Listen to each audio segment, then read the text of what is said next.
హుజూరాబాద్ లో 100 కోట్లు ఖర్చు పెట్టినా గెలవలేదని ప్రజలకు ఆయన పద్ధతి రుచి చూపించేందుకు ఒక సైకోకు ఎమ్మెల్సీ ఇచ్చి నన్ను హింస పెట్టే పని చేస్తున్నారని ఎమ్మెల్యే ఈటెల రాజేందర్ ఆరోపించారు. ఆయన కాజీపేట రైల్వే స్టేషన్ లో మీడియాతో మాట్లాడారు. ప్రజలందరినీ అణగారిన వర్గాల వారిని బెదిరించడం చేస్తున్నారన్నారు. ప్రెస్ వారిని కూడా భయపడుతున్నారన్నారు. అసలే పిచ్చోడి, వాడికి ప్రగతి భవన్ అండగా ఉంది అని నేను సైలెంట్ గా ఉన్నా. సీఎం ఆయనకు ఒక స్పెషల్ టాస్క్ ఇచ్చారని తెలిసిందని అన్నారు. పంగిడిపల్లిలోని తమ మీద దాడి చేశారని, ప్లాన్డ్ గా దాడి చేశారన్నారు. పోలీసులు మాత్రం మా వాళ్లను పట్టుకుపోయి కొట్టి కేసులు పెట్టారని తెలిపారు. రుచి చూపించాలనేటువంటి సంకల్పంలో భాగంగా ఒక సైకోకి, ఒక సాడిస్ట్కి ఎమ్మెల్సీ పదవిచ్చి, ఈ పదవిస్తే ఈటల రాజేందర్ గారిని నేను ఎదుర్కోలేను, నాకు ప్రజల మీద దౌర్జన్యం చేయాలంటే, ఈటల రాజేందర్ గారిని నిత్యం హింస పెట్టాలంటే, మానసికంగా ఇబ్బంది పెట్టాలంటే, నాకు ఇంకా కొంచెం ప్రోటోకాల్ ఉన్న పదవి ఇవ్వాలంటే ఆయనకి విప్ పదవి కూడా ఇచ్చి, క్యాబినెట్ హోదా కల్పించి, మా ప్రజల మీద జనకడిసినట్టు వదిలిపెట్టి, ఈ కులం మా కులం అనే తేడా లేకుండా అనగారిన వర్గాల ప్రజల మీద దౌర్జన్యం చేయడం, పిలిపించుకొని బెదిరించడం, ఒక్కొక్కసారి కిడ్నాప్ చేసి కొట్టడం, ఏమైనా ప్రెస్ వాళ్ళు వ్యతిరేకంగా రాస్తే ప్రెస్ వాళ్ళు కొట్టడం, సోషల్ మీడియాలో పెడితే సోషల్ మీడియా వాళ్ళని కొట్టడం నిత్యకృతం అయిపోయింది.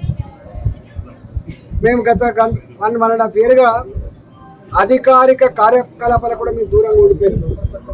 ఎందుకంటే అసలే పిచ్చోడు, అందులో ప్రగతి భవన్ అండగా ఉన్నది, కేసీఆర్ ఏదో ఆలోచిస్తుందని చెప్పి భావించడం, వాళ్ళ కార్యకర్తలు, వాళ్ళ నాయకులే ఈయన చర్యల మీద, ఈయన భాష మీద, ఈయన ప్రవర్తన మీద కాంప్లైంట్ చేస్తున్నప్పుడు వాళ్ళకు చెప్పిన మాట ఏంటంటే, ఆయనకు ఒక special programme, special purpose programme ఆయనకు ఉన్నది, మీరు డిస్టర్బ్ చేయకండి అని కూడా చెప్పింది. చాలామంది మా దగ్గరికి వచ్చి, అన్న ఏదో కీడు తలపెడుతున్నట్టున్నది, జాగ్రత్తగా ఉండండి, మీరు మీ ప్రోగ్రాంలలో కూడా ఎక్కడన్నా దాడులు చేసేటువంటి ఆస్కారం ఉందని చెప్పింది. పంగిడిపల్లి అనే ఊర్లో ఒకరోజు నేను పంగిడిపల్లి అనే ఊర్లో పరామర్శకు పోయేస్తున్నప్పుడు రాత్రిపూట తాగబోయించుకోదామని పంపించారు. మా వాళ్ళు నెట్టేసిండ్రు, వచ్చిండ్రు, మా మీదకే వచ్చి మాకు పనులు అడ్డం పెట్టి మా మీద దాడి చేసే ప్రయత్నం చేసినప్పుడు మా వాళ్ళు అప్రమత్తమై నెట్టేసి బయటకు వస్తే ఇంకొక టీం బయట ఉన్నది. ఆ రోజు ఇంకొక టీం బయట ఉన్నది. అంటే వాళ్ళు ప్లాన్డ్గానే ఈ పని చేసిండ్రు.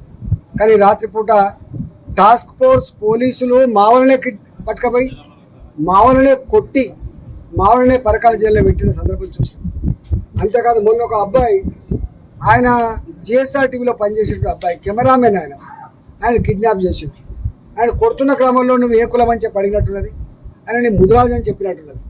ముదిరాజు అని చెప్పగానే ఆయన భాష, ఆయన వీరంగం, ఆయన చిల్లర చేష్టలకు అదుపు లేకుండా పోయింది. అవన్నీ కూడా రికార్డు ఉన్నాయి.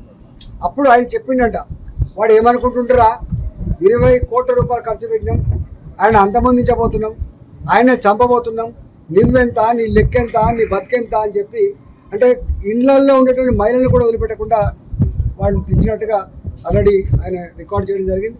ఇవన్నీ కాంప్లైంట్ రూపాయలు ఇచ్చారు. నేను ఒకటే అంటా ఉన్నా, ముఖ్యమంత్రి గారు ప్రగతి భవన్ కేంద్రంగా ఈ చిల్లర ప్రయత్నాలు చేస్తున్న సందర్భాన్ని నేను ప్రెస్లో పెట్టినప్పుడు, నాకు నిన్ననే నేను టీవీలో చూసిన కేటీఆర్ గారే స్వయంగా, ఆయన మా పెద్దలు లాంటోడు, ఆయన రక్షణ కల్పించాల్సిన బాధ్యత మా మీద అని చెప్పి వెంటనే డీజీపీతో మాట్లాడినట్టుగా, డీసీపీ చెప్పినట్టుగా, డీసీపీ గారు మా ఇంటికి వచ్చినట్టుగా ఏదో వీడియోస్ చూసినాం. ఏది ఏమైనప్పటికీ కూడా ఒకటి మాత్రం సత్యం, ఈటల రాజేందర్ అంటోడు ఇక తాటాకు చప్పలకు భయపడ్డాడు కాదు. తెలంగాణ ఉద్యమంలో నయీం లాంటోడు ఆనాడు సాంబశివుడిని చంపినప్పుడు నేను ఒక స్టేట్మెంట్ ఇచ్చిన ధైర్యంగా, ఎవడు ఆ శవం దగ్గరికి పోయి సాహసం చేయలేదు. నేను చెప్పిన వాడు, అరే నయీం కుక్క సావు సబ్తో బిడ్డ అని చెప్పిన, నేను సాంబశివుని ఎట్లా చంపినావో అలాంటి సావు నీకు, నువ్వు కుక్క సావు సబ్తో ప్రజలు చేతులని చెప్పిన. తెల్లారి నుంచి నాకు మొదలైనవి అనేక రకాల తిట్ల పురాణాలు, హరాస్మెంట్లు, రాత్రిపూట సంపుతా అని చెప్పి బెదిరింపులు, ఇవన్నీ తీసుకుపోయి ఆనాటి ఇంటెలిజెన్స్ చీఫ్ మహేందర్ రెడ్డి గారికి ఇచ్చిన. అది విధి లేక కేసీఆర్ కూడా చెప్పిన, నేను హరీష్ రావు గారు ఒకసారి పోయి చూసాను. ఆగకపోతే చివరికి ముఖ్యమంత్రి కిరణ్ కుమార్ గారి దగ్గర పోయి సంపిస్తావా అని చెప్పి నేను అప్పుడు ఆక్రోశించిన. అప్పుడు గప్పుడే భయపడింది, ఇప్పుడు ఈ ముఖ్యమంత్రి గారికి చిల్లరగాలతోటి ఈ సైకో నాకులతోటి సాడిస్టులతోటి నా మీద దాడి చేసే ప్రయత్నం అనేది ఒకటి ఇప్పటికీ ఓపిక పట్టినాం.